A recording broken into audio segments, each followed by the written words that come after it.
what horses' needs are, how we can better meet them, some cool ideas, what happens when the needs aren't met. In horses, you get very specific issues when their biological and mental needs aren't met, and ways to help them when they do develop these problems. So when going into a horse behavior case, it's important to look at the underlying health conditions. This is my horse Joey. He's from an ASPCA case in 2010.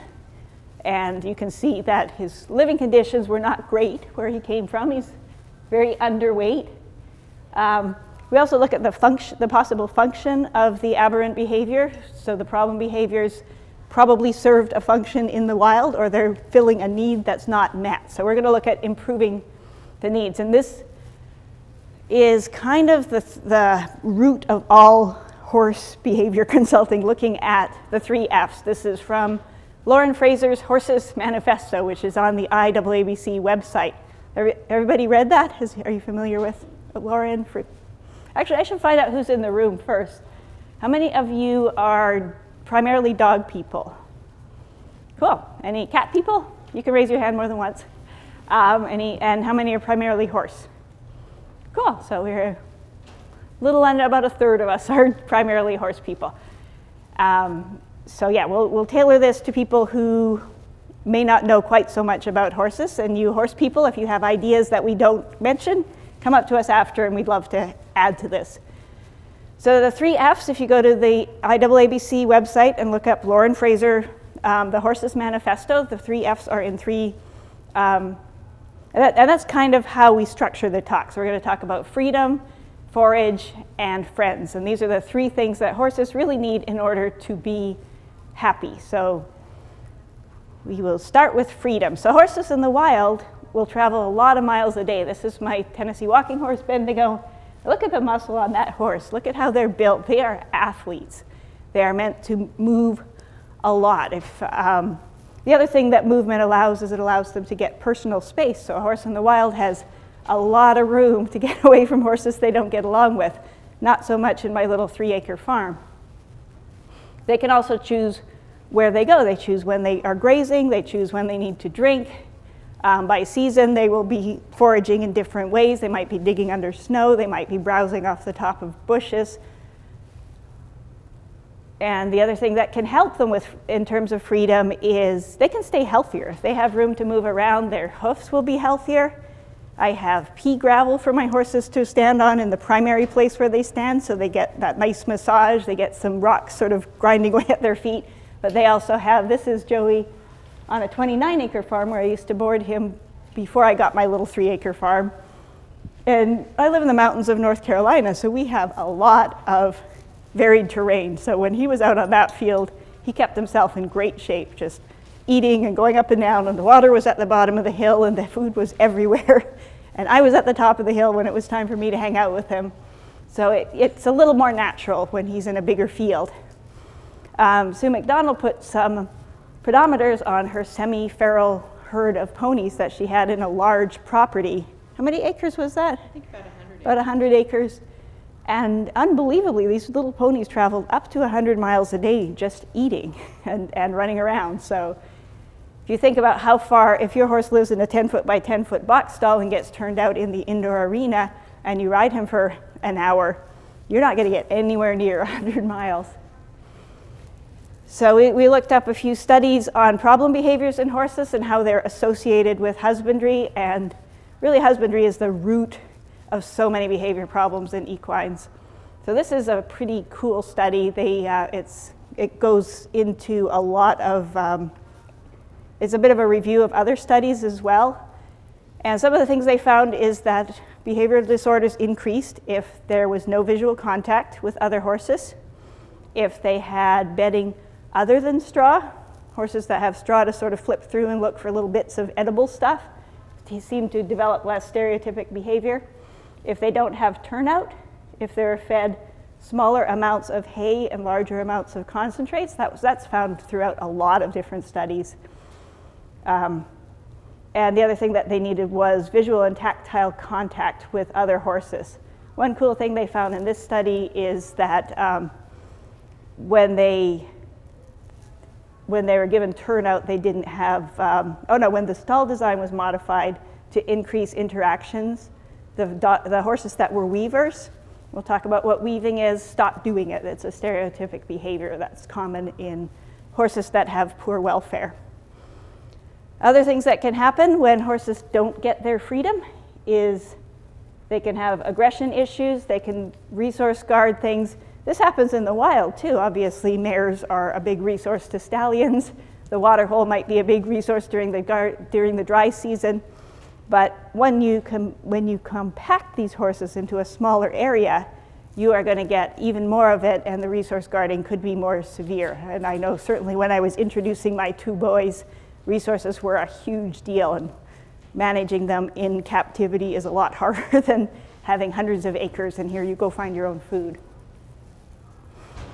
So you can see there's Joey making a face at one of his friends. That's not the one he lives with now, but that's feeding time. They're both at the gate. They're waiting right there. They know I give them a tiny handful of grain for recreation, not that they need it. And even that little bit of increased resource can result in guarding. The other thing that happens without freedom is the horse's food choices are limited to what's in that stall. My horses don't have stalls, but for a while this winter they had a round bale, and you can see some of the limitations there, because the round bale's here, the water's over here, he's still got his friend, but not a lot of motion is needed, whereas now that it's springtime, he's got to go and get his grass way down at the other end of the field. If I put hay out, I move it around. But they were definitely not in as good shape for the brief period of time we had a round bale. I did cover it in a net to slow them down and keep them from stomping on it and peeing on it, but it didn't stop the goats from stomping on it and peeing on it. So we're not doing that now. Other things that can happen when horses are not given the freedom to move about is their digestive system develops all kinds of problems. I'm going to let Sue look at that in her part of the presentation. She's going to talk about forage. She is an expert on equine nutrition. And if you look at the top horse, this is a Mustang hoof. These are both cadaver hoofs. But you can see the difference in a horse. This is from the Rockies, where they're running on hard stone ground, and they naturally trim themselves to this beautiful shape. This has not been rasped by a farrier. That's done by running that 100 miles a day or walking. Whereas a horse this is a domestically kept horse, and they don't self-trim, and their hooves develop totally different shapes. Without freedom, again, you're not going to get the conditioning through the movement, and we all know that mental health really affects their physical health as well. So here's the bottom of those same hooves. You can see the Mustang hoof has trimmed itself perfectly, and the horse kept in a stall condition. Not quite as pretty, is it? Is anybody familiar with this case? Any animal welfare geeks? I got 2 nods. There's a great podcast, I think it's This American Life, did a podcast on Tony the Tiger. It was a really famous case. This guy had tigers at his truck stop in Louisiana for 30 years, and Tony lived there for the last 17, and he's campaigning to get another tiger. But we look at tigers at a truck stop kept in a small cage with no enrichment, and we see them pacing like this.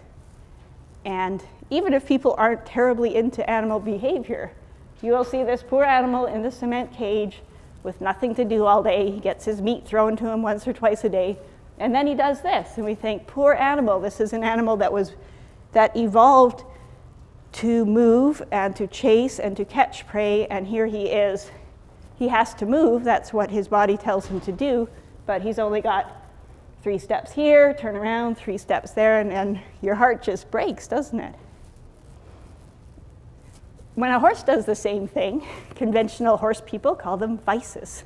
How anthropomorphic is that? I'll show you what these look like for those of you who aren't horse people, but it's the same thing, and horse people can be so blind to it. They think that they learn it from each other, and they don't see that if one horse is doing it and other horses are doing it, they're all kept under the same circumstances. They're all confined the same way, they're all turned out the same way, they're all fed the same way. They're not learning it from each other, they're all suffering similarly. And it can lead to medical issues as well. And Sue will talk about colic and how that can really create some welfare issues. So this is what weaving looks like. Does that look similar to what Tony the tiger was doing? You see stuff like this in zoos as well with other animals that need to move. Actually, you should hear what she's saying about him. As if the horse I didn't plug it in. walking 4 miles every single day, leaving in X-ray horses, which General is, and actually it can be a learned behavior. If one horse in your body, chances are that other horses will pick up the same behavior. Yeah, so these are some of the myths that are around stable vices, and the research that's around this type of behavior seems to indicate it's more husbandry than a learned behavior. So here's a more extreme weaver. He's thrown in some oral stereotypies. And you see he's doing a lot of your grazing animals, when their needs aren't met, will develop these lip and mouth issues. So you can see he's licking, he's pacing, he's snorting. So this is a very agitated horse, and they can do this when their needs aren't being met. I don't know his history. I found a lot of random videos. I had friends send me videos. Not everybody wants to disclose what exactly is going on, but these are welfare issues as a rule. This is stall walking. And you can see that's exactly like what Tony the tiger's doing. And think about the wear and tear that's happening to his joints circling in the same direction. This is an animal that evolved. He can't see any friends.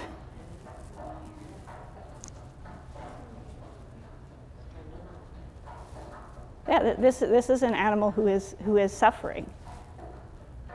And we see that as a stable vice. We see this as something that he's deliberately doing to annoy us. I watched way too many of these videos preparing for this talk, and at least this one has no voiceover. But yeah, there's a lot of myths, and you guys are my peeps now. I'm going to teach you this stuff. Some of you, it's review. You need to go out and we need to talk about what horses' needs are. We're not there yet. We're going to change the world, but we're not there yet. So what do we do with horses to increase their freedom? Well, you could buy a farm like mine where you've got a run-in shed where they can choose where to go. I have 3 different fields that open off that, and I have a dry lot that opens off that. So I have 4 different options for them depending on the weather and how much there is to eat in each of the fields. So they get to change it up. I have 5 fields actually. 2 of them I have to lead them to. And 3 of the fields have a little bit of woods in them, and I chose to leave the woods in, and the goats have cleaned out all the underbrush, so they've got I don't care if they eat the trees, they gnaw on the bark, they scratch on it, they eat the leaves up to where horses can reach if they're leaves that interest them. And they get a lot of enrichment. It's a lot of fun to be my horses. And I do go to show barns and I see these. When I first got Joey, I looked at all of the barns I needed to board him for the first 6 years or so that I had him. And the closest boarding stable had a 10-foot by 10-foot box stall available. And they said, does he like other horses? I'm like, I don't know, I just rescued him. Probably, he was with 95 other horses in the field that he was being starved in. And they said, okay, he can have this 10 by 10 foot stall, and if he gets along with other horses, we will let him go in the indoor arena for an hour in the evening. And I thought, my 3-year-old untrained Appaloosa who has never been in a barn is not going to take well to that. And I chose not to take him to that stable, but I feel terrible for the horses. That's their life. If you've got one of the nice stalls, you have a little space that you can walk out and see the outside, but the stall that she had available was an interior stall, and I just said, nope, moving on, not going to do that to him. But it was very frustrating for me for the 6 years I had him boarded, because I did not find anywhere other than that 29-acre field where I just let him go. He was really happy there with his 12 friends. But all the rest of the places, they had to bring him in at night, or it's raining, so we can't put the horses out on the field because they'll put hoof prints in them. Like, I have a 4-year-old untrained baby horse. Please let me put him out somewhere, because things change. So there's one of my fields with the little trees in it, And you can see that it's all on a hill. It's called Pibble Hill, my farm. It is all hills. So they're keeping themselves in good shape. I'm a little worried about what's going to happen when they get to be old horses. But there was a 30-year-old horse on that 29-acre farm who kept himself in pretty good shape. So you can see the choices they have. They can be inside, they can be outside, they can be on the dirt riding ring, or they can be on the grass, they can be in the hills, they can be on flat land.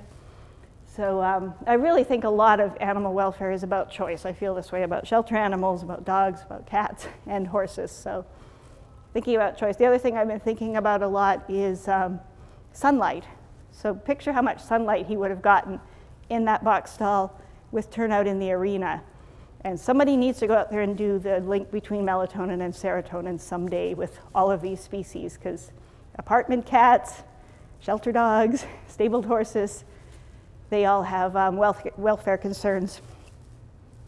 Jamie Jackson invented the concept of the pasture paradise. So this is a way for people who don't have a lot of land to make it more interesting to the horse. You put a track system around the outside. You can control their access to the grazing on the inside. But in the wintertime, you can put all of your hay around the outside. And there's the dry lot. You'll have the water in one spot. So they'll go around and they'll eat, and then they'll realize they need water and they have to come back.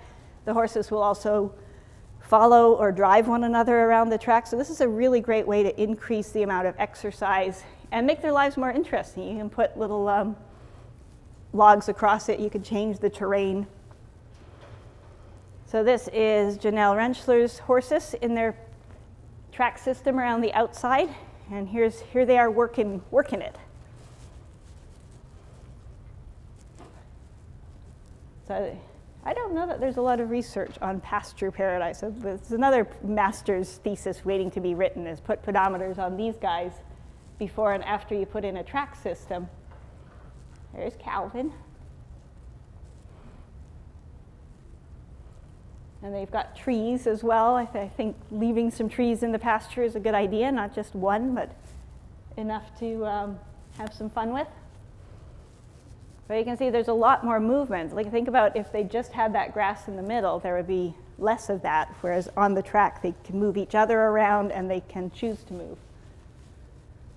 So if you don't have a track system, which I don't yet, and I'm trying to figure out how to do it on my precipitous land, maybe one day, this is how I put the hay out when they're just on the dry lot.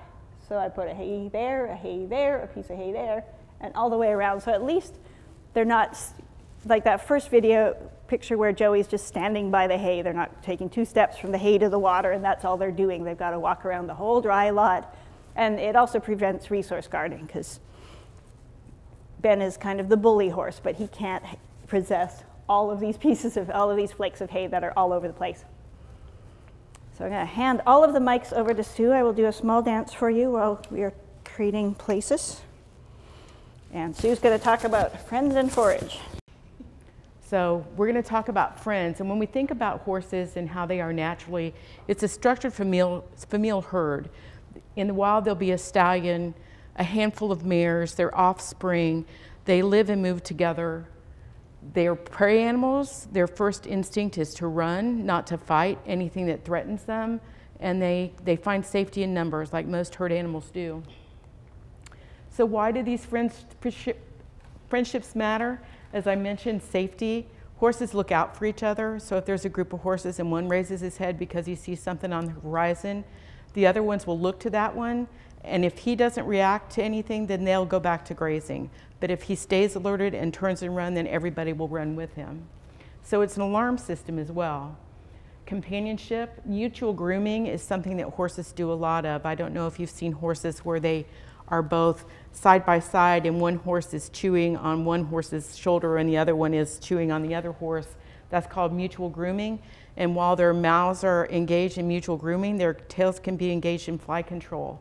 So it's usually a pretty good arrangement. And as we know, we've talked about before, mental health and relationships go hand in hand.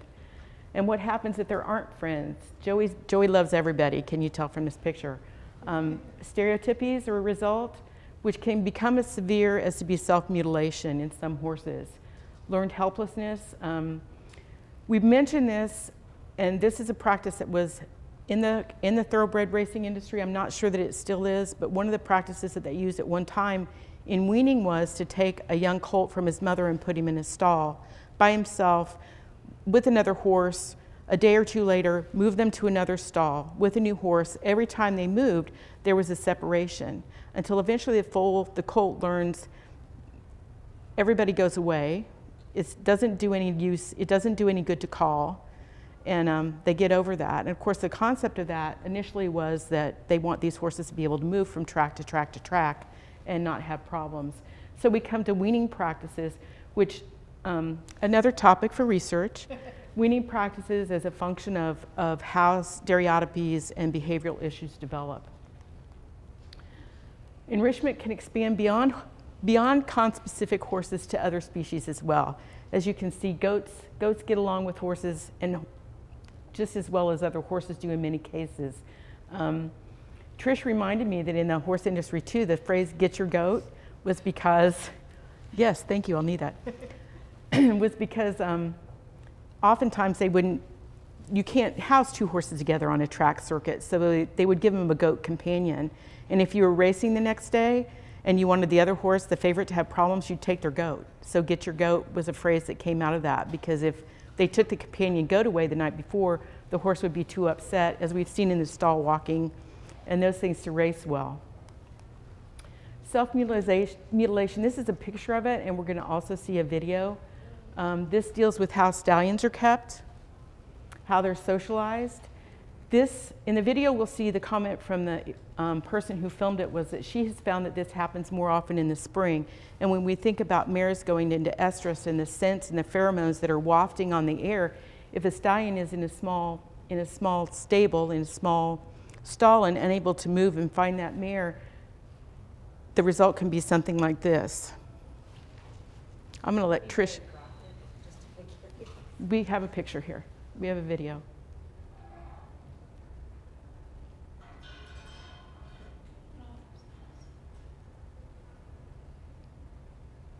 So what she's doing is she is trying to introduce this. She's basically doing social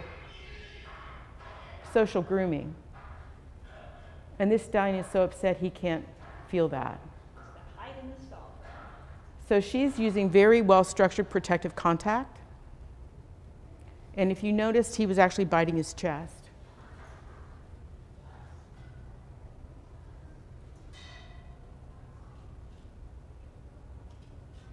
So as she works with him, he comes to understand what that really is.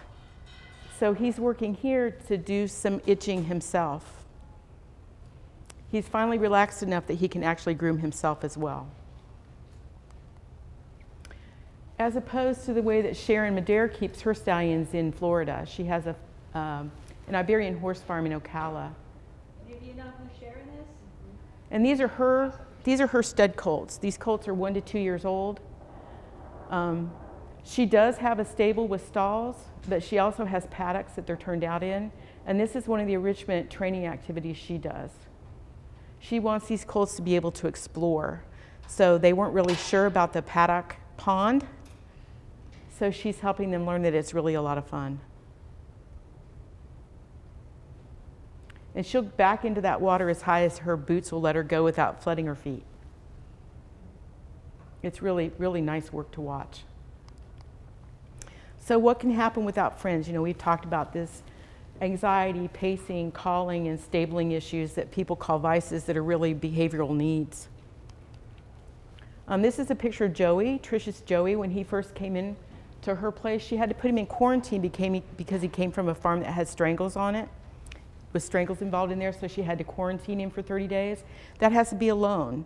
So she actually put out an ad on Craigslist and advertised for a place and found this little place. No horses around nearby him.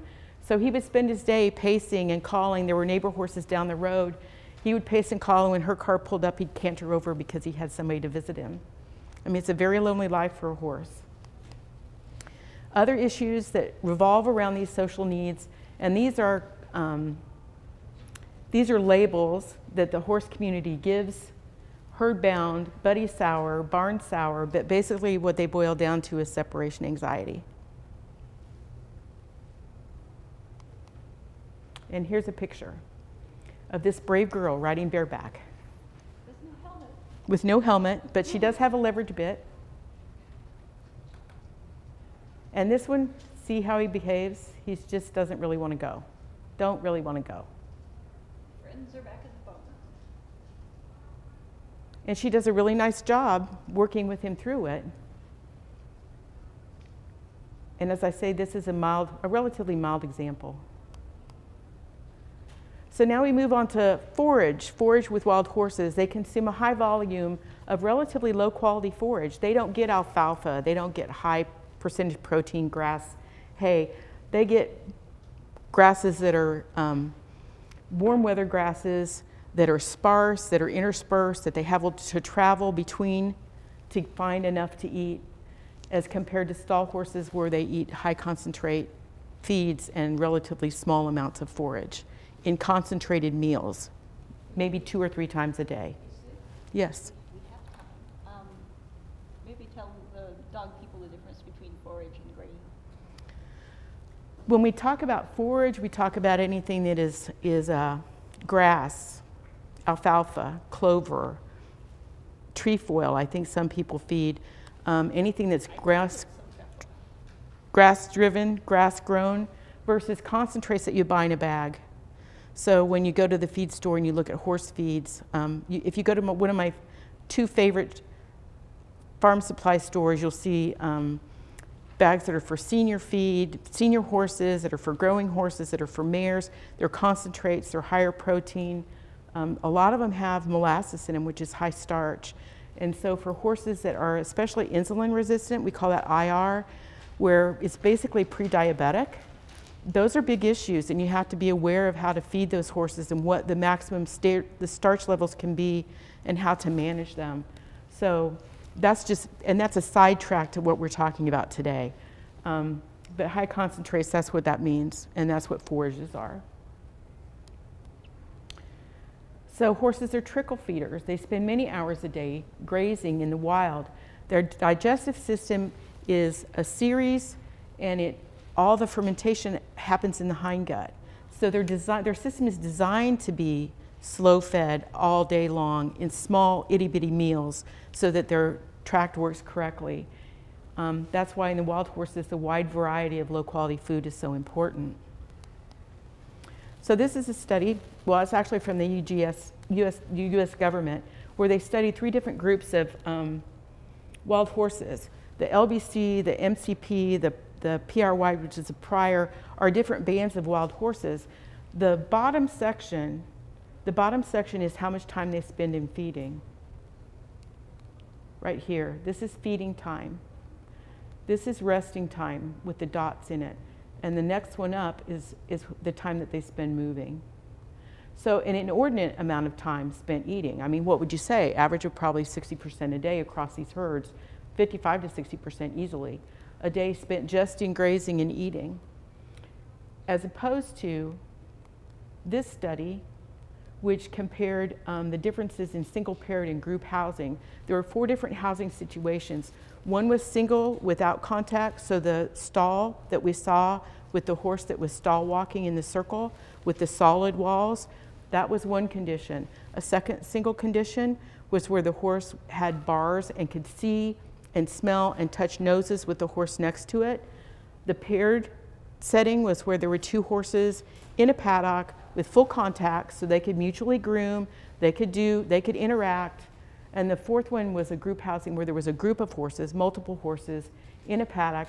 In both the paired and the group housing, those horses could see and hear and communicate with horses that were not in their group. So if somebody was in a paddock across the way, they could see them and talk with them as well. And the interesting thing to see here is in the standing. So this is 88.52%. This is 89.84%. This is the no contact. This is the social contact. This is the pair. This is the group. All these standing percentages are in the 80%. When we went to a simple group housing, it dropped 25%. So they were moving more. They weren't spending so much time standing around. The other thing to notice is in the feeding, these were paddocks that had minimal grass. In feeding by themselves, less than 1% time spent eating, 3.65%. And then when they got into a group, then they moved up to 35. But yet we still have to compare this with the wild state, where the wild horses spend 55 to 60% of their day grazing, moving incrementally to gather more food in a way that suits their system better. So this is what forage looks like in stalled horses. This would be the number 2 condition, where a horse is stalled but has the ability to have social contact with the horse next door. And this is what you find. They stand in their stalls. They'll eat when you bring them food, which can precipitate the pawing because they're anticipating that the food is coming. Joey used to make his stall into soup. Yes, yes, yes.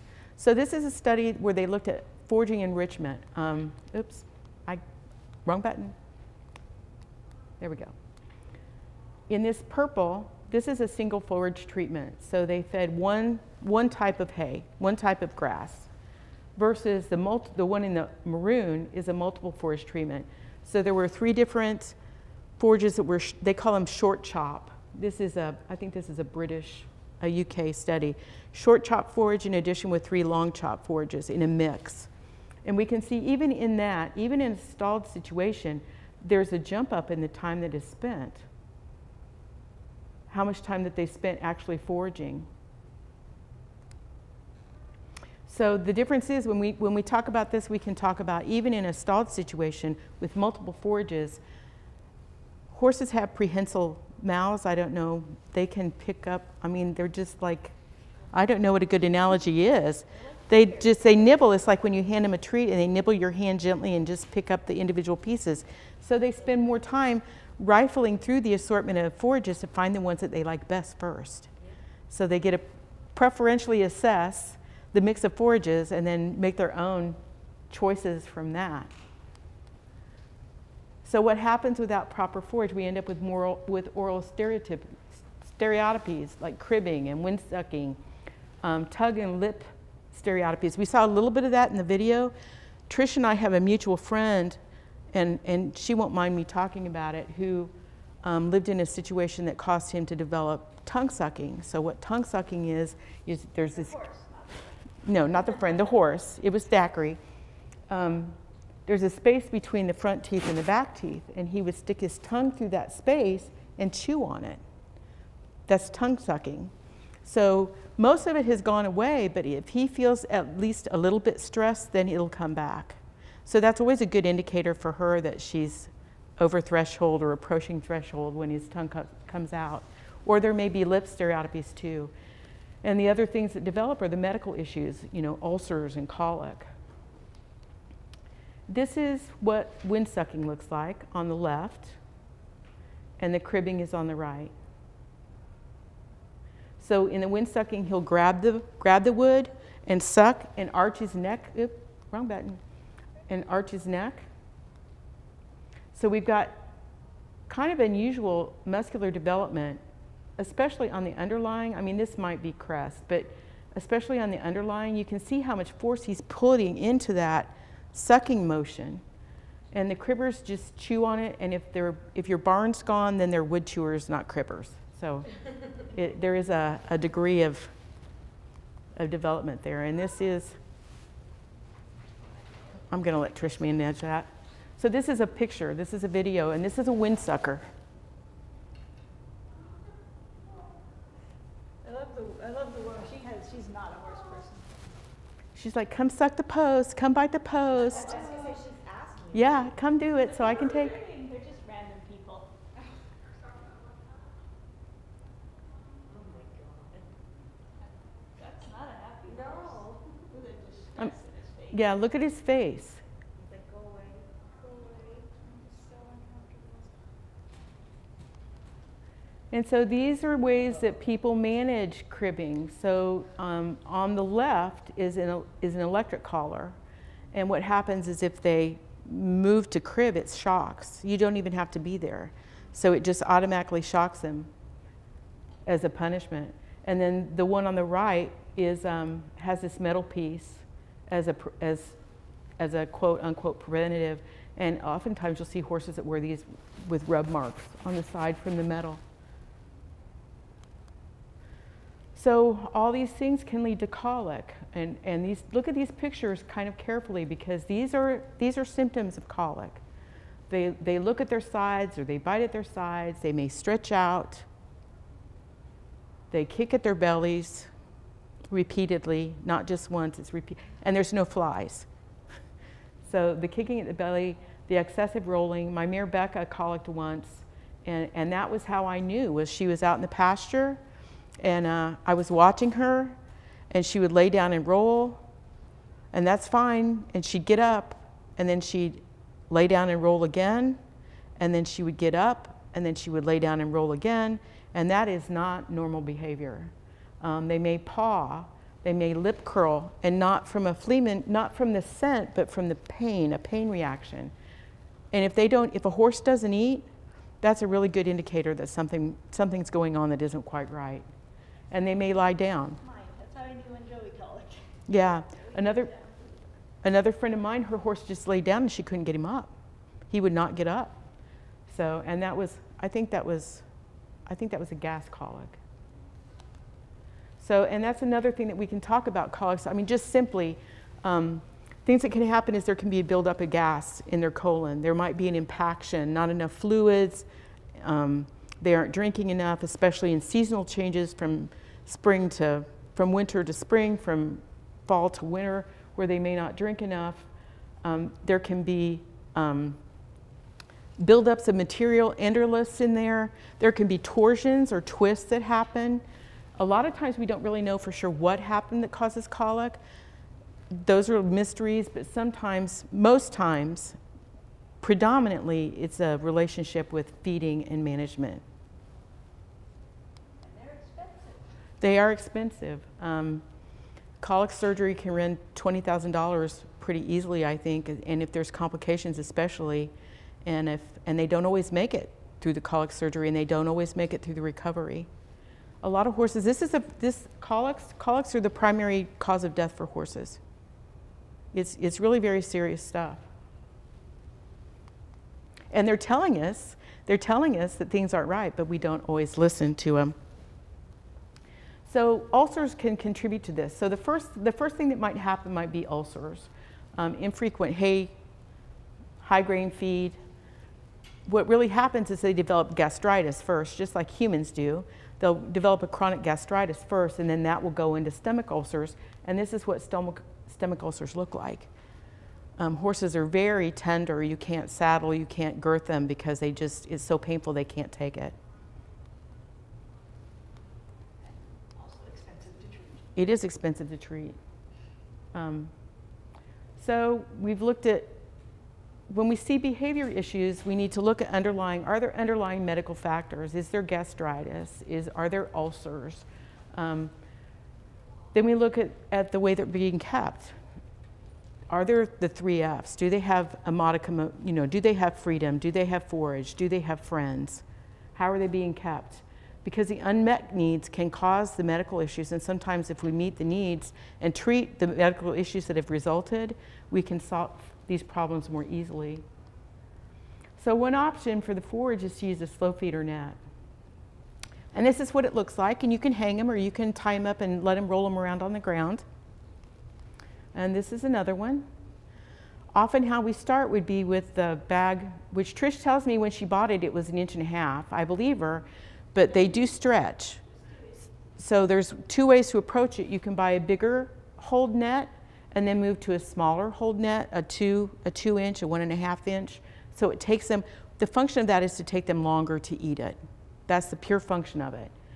Or you can start out with hay in the way that you normally feed, in addition to hay in a bag, and then slowly move, kind of like how you change feed for a dog, then incrementally move from 50-50 so that it becomes all in the bag. Put 2 bags in the stall, so at least there's movement across the stall for feed bags. My pet sitter calls them horse pox. Yeah, and you can, If you Google, another thing too, you can Google slow feeder designs. There's a plethora of designs for slow feeders you can make yourself, as well as slow feeders that you can purchase. I have one of those, and my guy, he carries it around his stall, and he intentionally, he eats, brings it, you know, so. It can be a toy too. Well, but I'm like, he's intentionally moving his forage. Yeah, that's a good point. Yeah, so What a smart horse. I usually have the hanging one and cranked it, but. Yeah. And then I had read about the Four Freedoms, and I'm like, well, what can I do to accommodate? And I got Yeah. that, and he loves it because he drags it Yeah. around, but he's moving, I need one now. but not pacing, so. Yeah, yeah. And that's another point that we can talk about is the height that you hang your bag at. I mean, if your horse has shoes, you have to be careful about hanging bags because you don't want them to get caught in it. But you don't want a horse to have to reach up either, because that compromises their pole and their neck, and that then goes into their withers. So the lower that we can present their feed, the more like grazing it really is, and the better it stretches the top line, the bridge that bridges their whole back. So it's a body health as well. I start them there, and by the time I get there in the morning, they're on the ground. They're on the ground. Smart ponies. So this is what the hay pillow looks like. And we have time to let some of these videos play, you know. Okay. We're about halfway.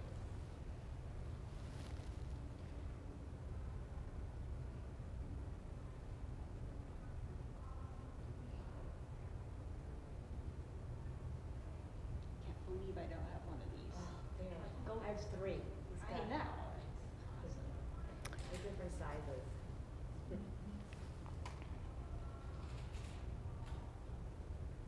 But like, I also have a camera, so it's 2 or 3 o'clock in the morning, still grazing. I'm like, Yes. Just wondering, I'm sorry, would the horses start chewing on the sack itself also?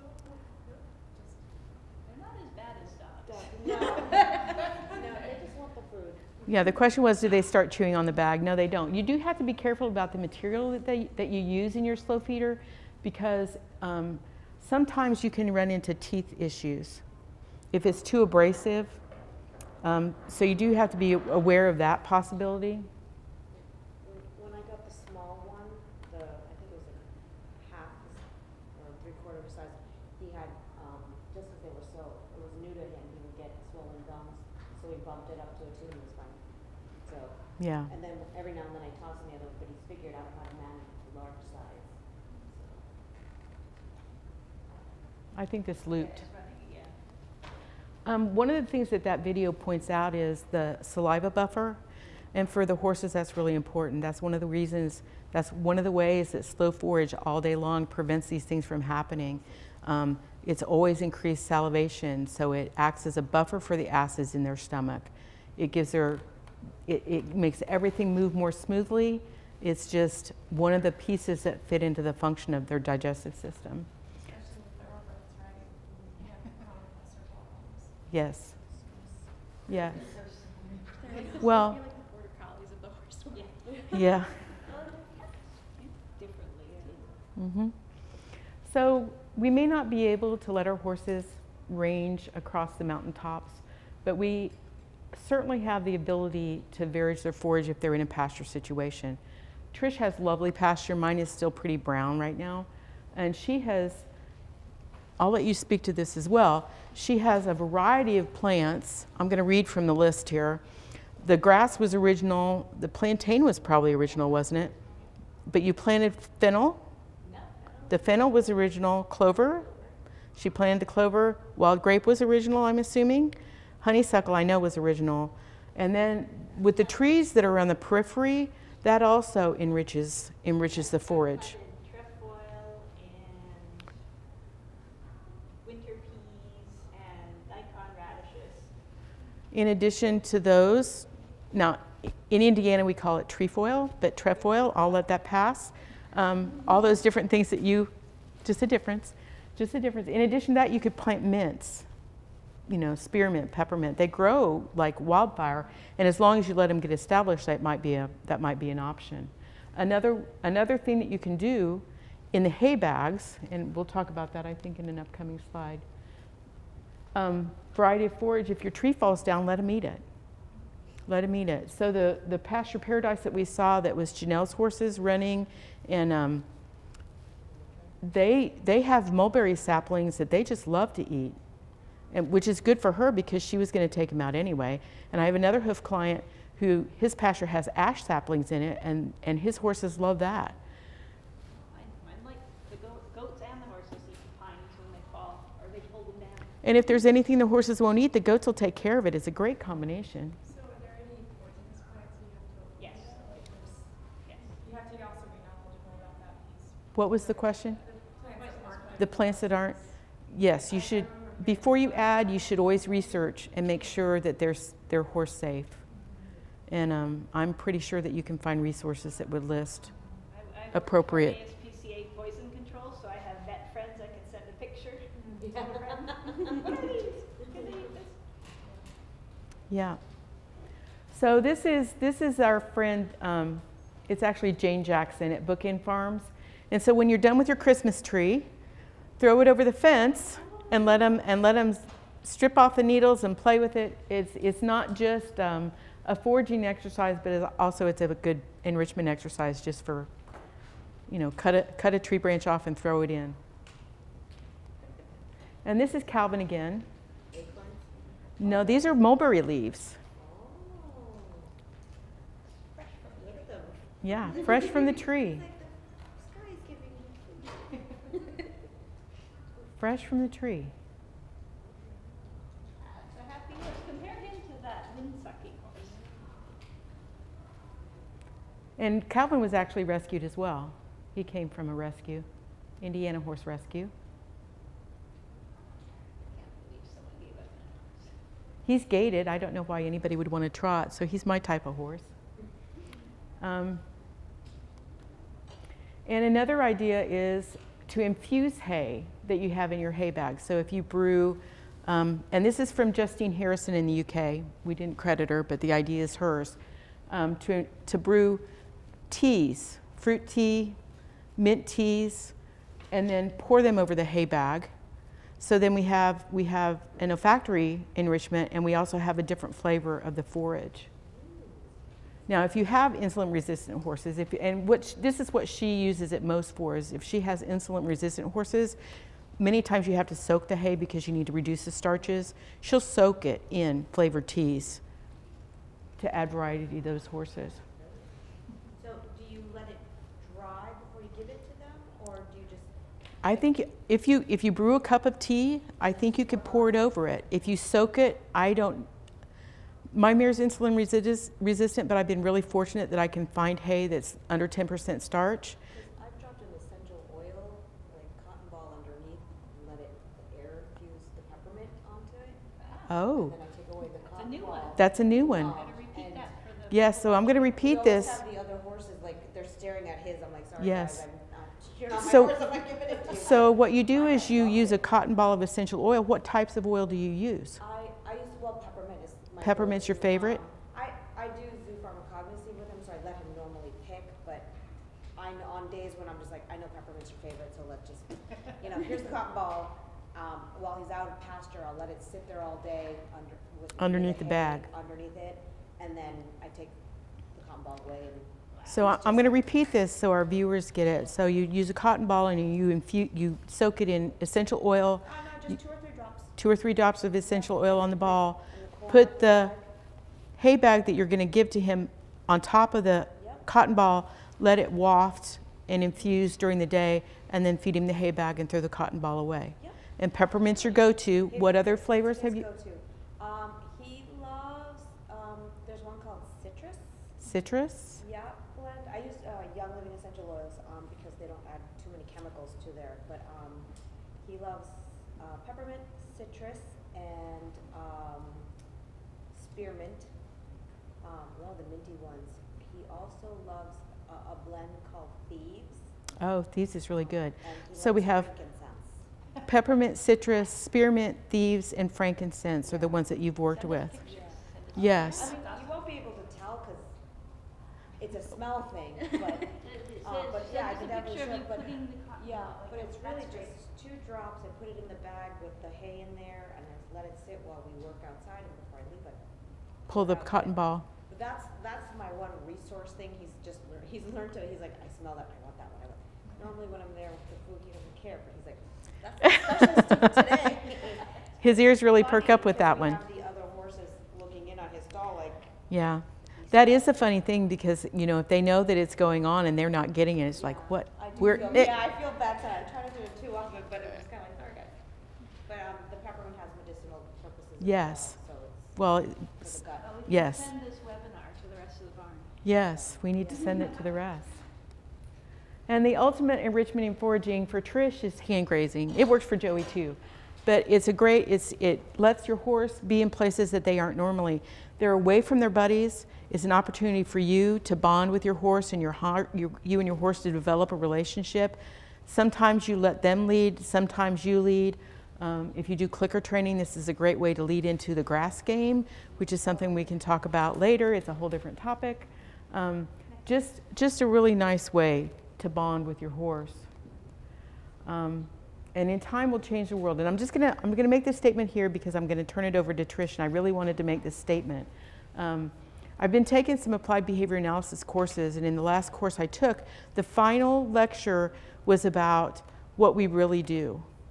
What we really do. You know, we know all these methods, we know all these things that we can apply, but really our work is to affect the people that are the caregivers for the individuals who need our assistance. So in a situation where we have an owner and a barn manager who are totally new and unfamiliar with this, we may have to work incrementally. Not every barn is going to be able to turn a horse out 24/7 or plant new plants in their pasture or change their forage supplier or even control their forage supplier, because sometimes they can't. But if we can add if we can add 1 hour of turnout a day, that's 7 hours a week.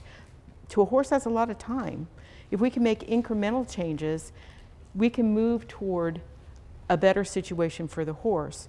And the part that Trish is going to take over with is, and what other things can we do in addition to the basic freedom, forage, and friends to also enrich and improve their lives. So I'm going to go into a little bit of enrichment. I'm going to show you some cool videos of fun things you can do with your horse, and then we're going to send you out into the world to make change, and even if it's incremental nudges. I feel really strongly. I came up from the dog world. I started training dogs in the 70s when I was a kid, and things have changed so much in the dog world. Like, all we had was Blanche Saunders and popping and make the dog do it. And then the whole revolution came along in the 90s with Karen Pryor, Gene Donaldson. Everybody started clicker training, and that's kind of the culture now. It's very positive reinforcement based. I think we're in the majority now. And I had a 20-year hiatus. I trained and showed horses for 12 years from age childhood to early 20s. And then I had a 20-year hiatus where I learned how to clicker train dogs. And then I went back to horses, and it was like taking a step back in a time machine. I'm like, wow, you guys haven't read Don't Shoot the Dog. It has stuff about ponies in there. Maybe she should reissue a Don't Shoot the Pony one. And I was really surprised to find how far behind the horse world was as far as husbandry practices, as far as training practices. But I was lucky because I had heard of Alexandra Kurland, and I found out there was a seminar near me. I'm like, she literally wrote the book on clicker training for horses. I'm going to get a horse. I am in a place where I can have one now. And that's where I met Sue. Was at my first Alex seminar 9 years ago. And I've had my horse 7 years now. So I had 2 years of playing with Sue's beautiful Cadillac clicker train horses before I got mine. So it was very cool to get the feel for a horse who has been trained with positive reinforcement. And then I got Joey and trained him entirely with the new methods, which I wasn't that great at. I made some mistakes. We'll talk about them in the next class.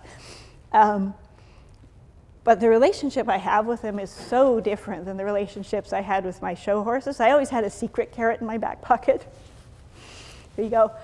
And I got mocked for that. So it was a real relief to meet my people and find people who are okay with positive reinforcement for horses. And there were changes I had to make. There are things you change up that are a little different with horses than with dogs. But I digress just because we talked too fast and we had some time. So we still have half an hour to go through all of the awesome, awesome things that you can do to help your horse. Yeah? Is this accessible after, or should They're recording this. And are you all IAABC members? Oh, but become a member. Here's my infomercial, Margie. If you are a member, you get access to all kinds of free videos of past conferences. They didn't video my horse talk last year. There were some technical difficulties, but a lot of the talks with the more major speakers.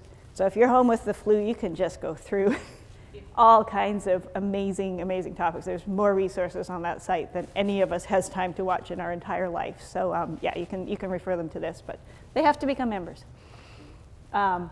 All right, so food enrichment, we all know about this. You dog people are like, horse people don't know about enrichment. Guess what? They don't. So this is Monique Williams. Don't you want to eat those? I am going to go home and make some. I'm going to go to the secondhand store and get some bundt pans and make some for my horses, because we're coming up in the hot season in North Carolina, and she puts them in big rubber tubs on the ground, so the horse is eating them in a more natural position. I'm gonna have to separate my horses because we got the resource garter. There are all kinds of treat dispensers. I would caution you about feeding them on sand, but if you have larger treats that the horse can pick out, there are all kinds of horsey Kongs out there now. Here's another frozen treat that you put in a bucket, put a chain in it. This is my only use for choke chains with dogs as well. We do this in the shelter with, you take the choke chains off the dogs as they come in, put a clip on either end or on one end, and you can make frozen treat buckets for dogs. This one's a little high. You can see the horse is straining to get it. I'd hang them a little bit lower. But it's a similar thing. You can see those little slices of things in the ice that they're working to get. So here's Monique's horse working on his delicious strawberry and carrot and apple, and I don't know what else she's got in there frozen into a block of ice.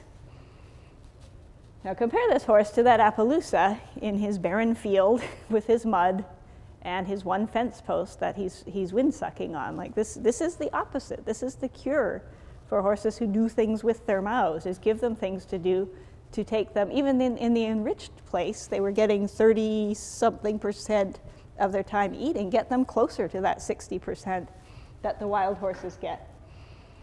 Here's another frozen treat bucket, just hung on the fence. And there's all kinds of things that horses, has any of you seen the stuff that giraffes do in zoos? They get all those tongue things. Yeah. They're not supposed to, but it's the same deficit. We can't let them go in a big field with lots of trees that they can browse on, so they're telling us they need more things to do with their tongues and their mouths. And horses really, when Joey was kept in a stall, he would, and I didn't have control, I would stuff hay bags, like, please give this to him at feeding time, and it was just too much. He would wolf his hay down. He was starved almost to death when I got him. He would wolf his hay down in the 1% of time that the horses spent grazing, eating in that study, and then he would make Joey soup out of his stall. He would just walk around, and they loved cleaning up after him. Like, you have time to clean up after him, but you can't just hang a hay bag on his wall, because that would help. So yeah, he's my horse now, and he stays at home, and I wake up in the morning and feed him the way I want to feed him. So Sharon Madeir has some pretty awesome clicker offerings. And Sue and I have been to her place a few times. It's amazing. This was a seminar we did. We helped with earlier this year, teaching. She's certified. Yeah, she's a certified horse behavior consultant. She also invented the Gentle Leader. She used to own Premier Pet Products. So now she is in the horse business, and she is one of the wonderful people really leading the ways, and she is concentrating on teaching veterinarians, like going straight for those caretakers, because I had Joey in boarding for 6 years, and I changed this many minds about how horses should be kept. I was that crazy dog trainer who treats her horse like a dog, and they all just rolled their eyes at me. The only thing they were impressed with is if I drop something, he will pick it up and hand it to me on his back. They're like, how'd you do? Yeah, that was the only, they didn't ask how I did that. They were just like, that's cool. Like, you're lucky you've got such a mellow Western horse who doesn't spook at things. Like, there was a teaching process. But yeah, clicker training I think is a wonderful, wonderful enrichment, even for people with older horses, to keep them cognitively alert. Really awesome stuff happening in the clicker training world. We're a small contingent, but we are hoping to keep growing. So, and training in general is great enrichment. I always feel terrible for people who go out and get themselves a German Shepherd and then just leave it in the yard. Like, why do you have the Cadillac of genius dogs and you're not teaching them anything? So now I've got a horse who could live 3 times as long as that German Shepherd. Imagine how much stuff he's going to know. He's only 10 now. Imagine how much he's going to know by the time he's 30. So we, in the positive training world, we want to work on teaching them. Pressure isn't the end of the world. You'll get into these negative reinforcement arguments on clicker training seminar or forums, but pressure release isn't a terrible thing. Horses really respond well to that. That's a way they learn from one another. But teaching it without escalating, without going from this to shaking the lead rope to bashing them on the chin with the lead rope shank or the lead rope clip. Just pressure is not a bad thing, but escalating pressure is what my particular school of clicker training tries to avoid. And it can be used in all kinds of cool ways for husbandry. Joey has had sarcoid tumors removed from his face. He has had his teeth floated. He has colicked once and been drenched for it. So he should be terrified of the vet truck running up to the farm, right? He's had chemotherapy. The sarcoids were frozen off, and he's had chemotherapy on them. Guess what? He loves the vet because he's been unconscious or very, very woozy for all of these procedures. So he doesn't know, as opposed to my old horses back in the day who just got twitched. They put a chain around their nose and immobilized them with force. And those horses saw the vet truck coming up and they were at the other end of the field. But some of the low stress stuff that you guys got to see in the first 2 days is gradually wafting over to the horse world, and I'm lucky enough to have a series of vets along the way who haven't done that stuff to my horse. So cool stuff you can do with clicker training. This is my friend Sarah Babcock, who is the chief of behavior at the Richmond SPCA and has also gotten back into horses after a hiatus training dogs, and she is teaching her mare to go over, those are water bottles from the recycle bin, and so she's learning all of these different textures and sounds, as well as following her target through the channel. Horse agility is slowly making waves. It's done mostly by video. They have actual agility competitions. Sue and I have a friend who does amazing stuff with her horses. We'll show you some of her cool enrichment. But these guys are hardcore.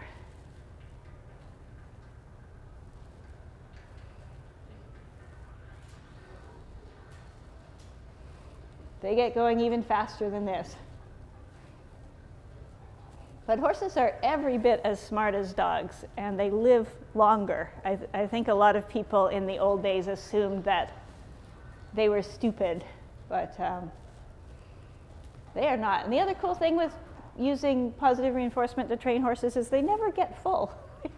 That's so true. The whole hungry as a horse thing. And our next presentation's on clicker training for horses. But it's not like training a Yorkie where you give them 2 pea-sized pieces of cheese and they're like, oh, I couldn't possibly. These guys will work a long time and they love food, and it's a shame that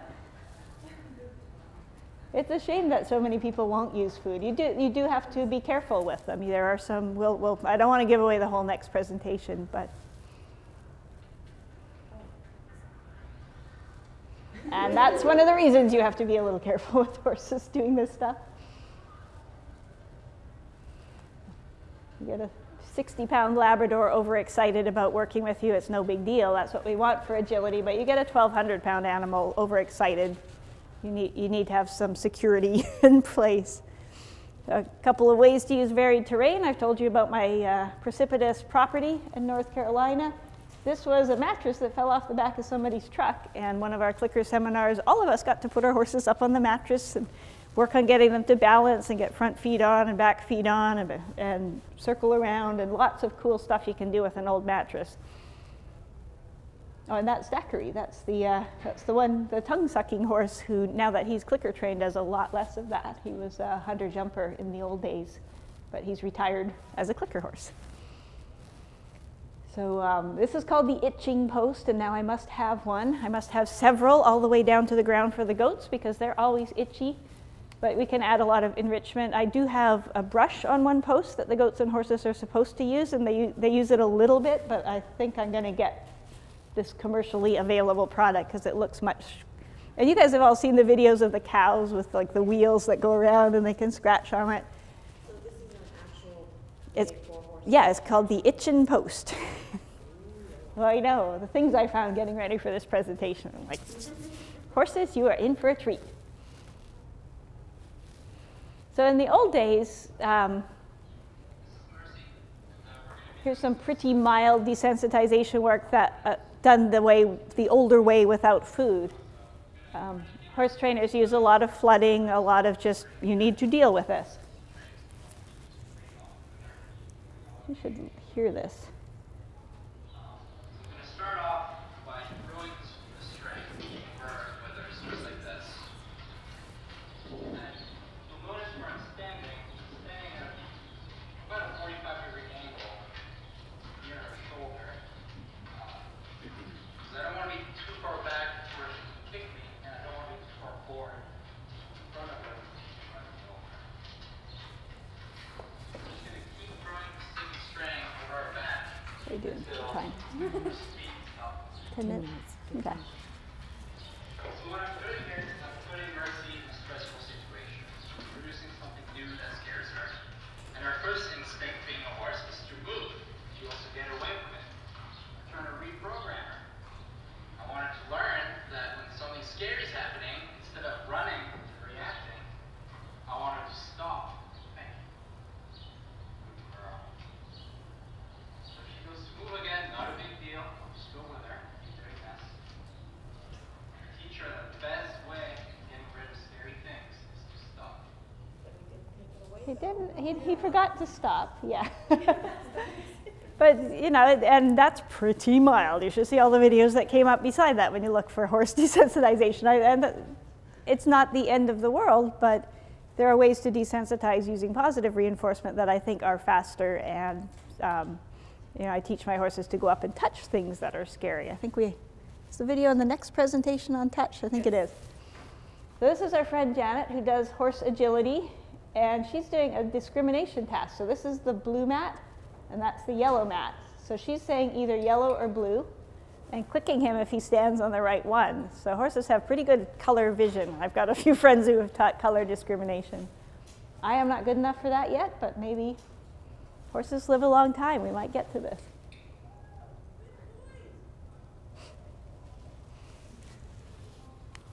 So I just love the relationship she has with her horses.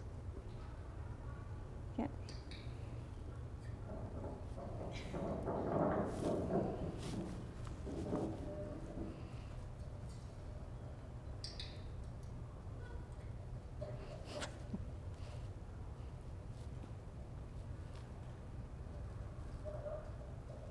She said yellow. Look how pleased he is. He found the yellow mat. She also does some scent work with him. I've seen people who've done it the way we do with dogs using the boxes. And this is just kind of the beginning, the idea of there is something for you to look for. So she's just teaching him to find treats on the ground. Horses have amazing sense of smell. There are people who do search and rescue with horses. You can cover a lot more ground on a horse than you can on the ground. There's not a lot of them out there, but you can teach them to find people. If they can smell a predator coming, they can figure out where your lost human is. I know, I love, like that. Doesn't that just look like a dog playing find it in your kitchen? I mean, you can see the night vision in his body language.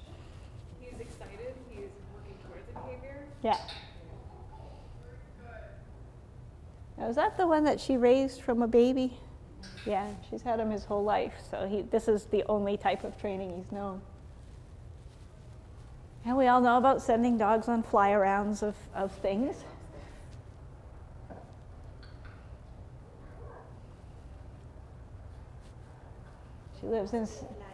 She lives in St. Louis, and they have horrible flies where she is. So her horses are, you can tell what season it is by what her horses are wearing.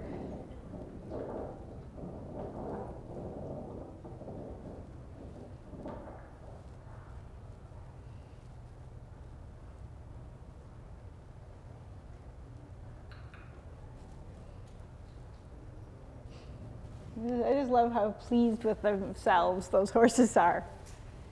So we need to go out there and change horse culture. There's my token Theodore picture for Wen, my pit bull. But this is Joey at one of the boarding stables where his stall is there, and he can come out and he's got 2 stalls worth of space. So even when it was snowing or icy, he had room. He had choice to be inside or outside. And here's another setup like that where the horse can be inside or outside. They can see their friends over the fence. And this stable had turnout for him. But I'd love for horse culture to change. I told this to Sue when I first started working with horse clicker trainers. I'm like, I feel like dog training in the 90s. I feel like we're right on the cusp. I feel like we are starting to make some change. But they're slower than the dog trainers. I have not had a lot of success changing people's minds. They have their trainers, they have their gurus. But if we can make, there's a lot of peer pressure. I'm really glad I didn't have a gang of riding friends. Like that's why I hid my carrots when I was a kid. I had a carrot in my back pocket, and I gave my horse a carrot every time I got on him, and he was the only horse that didn't bolt off when I got on him. But it's an uphill battle. It's really an uphill battle, and we need to keep fighting it. I feel that it's coming. I'm seeing some higher level riders using more positive methods. Yeah, I just got that video. Somebody sent me that video. I put it up, my Facebook page is called Lower Animal Behavior, and I put it up there, and there's a big, long discussion by a conventional horse person who had time to write like 20 minutes worth of stuff, and everything starts with, I haven't seen the video, but like, it's called The Carrot Man. It's a guy who does puissance, show jumping, and he uses carrots occasionally and sporadically, and it's a big deal. So, we're getting there. We'll move it a little ways. Has anybody read Steven Pinker's The Better Angels of Our Nature? That is essential reading for anybody in animal welfare, anybody who thinks the world is going to hell in a handbasket.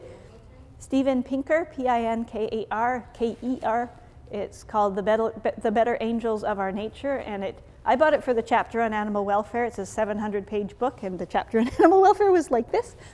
But it's really changed my thinking on a lot of things, and it's been very encouraging. He goes through different groups and how they have been persecuted in the past and how we are getting kinder, how women are no longer possessions, how gay rights have become a thing, how animal welfare, we're no longer drowning 120,000 dogs a year in the East River in New York City.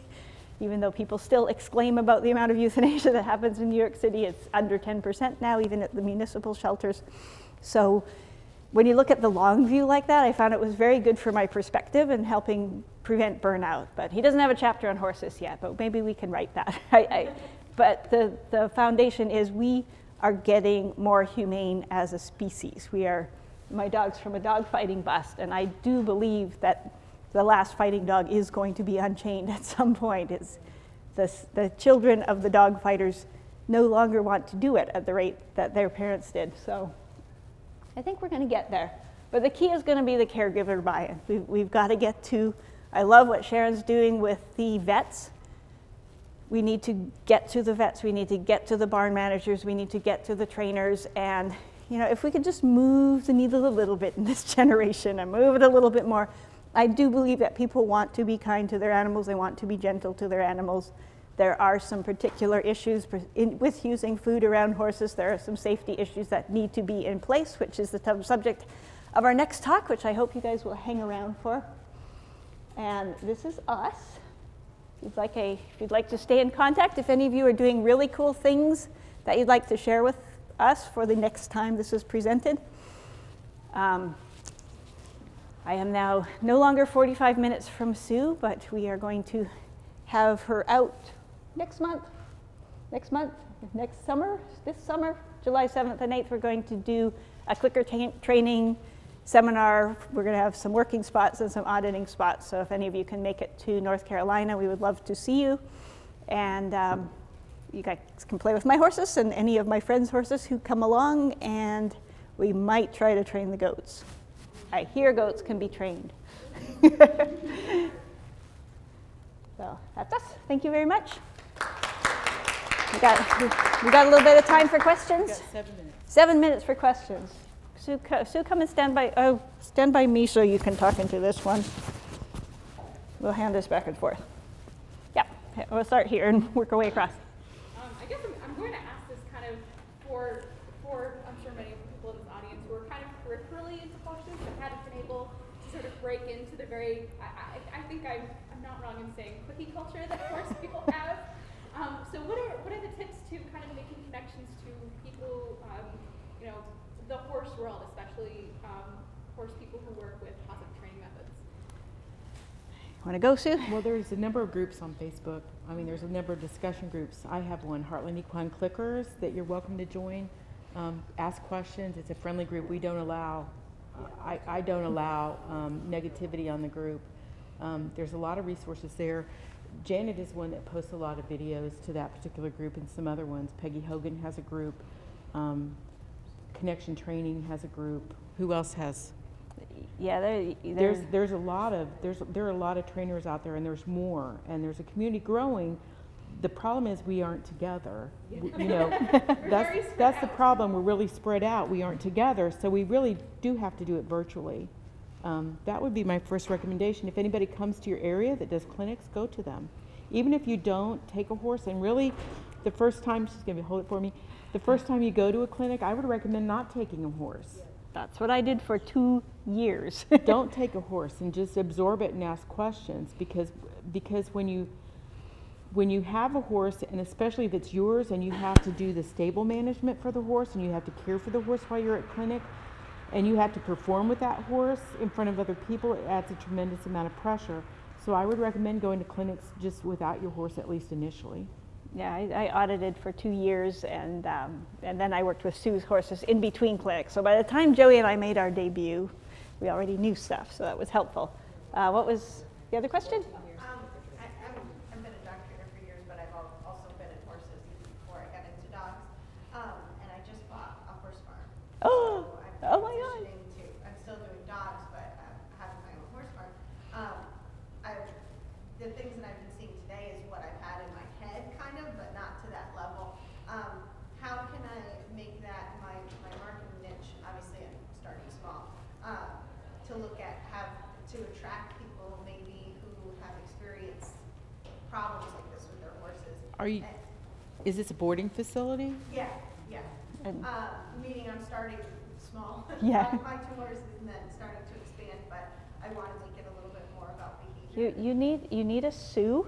I am so lucky, because I've seen this with dog trainer friends, because we all hit a certain age and we have enough money for a horse again, and we rode as a kid and we loved it, and we know positive reinforcement with dogs. But I am here to tell you, you need to learn a lot before you go into using this with horses. I had Sue living 45 minutes away, and I still made every dog trainer mistake you can make. So you need to have help. I shudder to think what Joey would have been like if I hadn't had all of this help. And it's a little frustrating. A lot of us are really good at what we do at dog training. I am really good at dog training. And it's hard to hear, we don't do it that way with horses. Sue's rolling her eyes. No, I'm smiling. And smiling, yes. I can feel her rolling her eyes. No. No. Yeah, there was so much for me to learn, and we tend to get ourselves in trouble with overconfidence. Like, I know how to train dogs, and I'm going to have a clicker clinic for horses, and we're going to do it all the same way. We will create, I created a monster briefly, and then Sue came and fixed it every few weeks. And it really helps. So find your guru, find your people, have seminars, have people who know a lot come in. And I fell in with the Alexandra Kurland crowd, so of course I think they're the best ones. There are many other factions within the horse training community, and some dog trainers prefer other types. But yeah, just keep learning. It's amazing. As a multi-species trainer, it's been very humbling for me to go from, horses, horses back to dogs, back to horses, back then cats, and I'm not doing parrots. That's where I draw the line.